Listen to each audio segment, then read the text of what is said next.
Dengan masuknya revisi UU PA dalam prolegnas adalah pintu yang kami berusaha untuk memberi ruang, kemudian akan masuk ke dalam prioritas.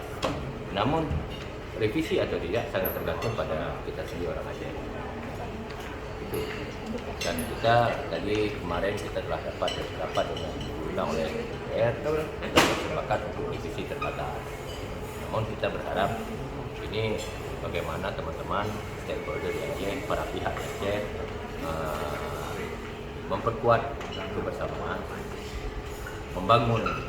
membuka seluas-luasnya diskusi, seluas-luasnya, tapi mengkerucutkan tujuan agar revisi UU PA ini dapat sesuai dengan MOU. Ya, intinya perluas diskusi dengan semua pihak, semua lini. Ada beberapa poin yang akan direvisi? Banyak poin itu belum masuk kita ke sana.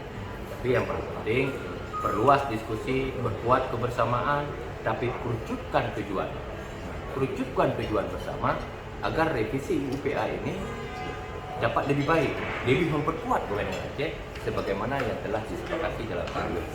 Itu intinya. Salah satu poin yang akan direvisi, Pak, landasan yang harus diubah revisi ini kenapa, Pak? Landasan utamanya? Banyak hal. Pertama, kemarin ada pasal-pasal yang telah tereduksi di putusan MK. Kemudian ada kewenangan yang ambigu seperti yang teman-teman sampaikan tadi.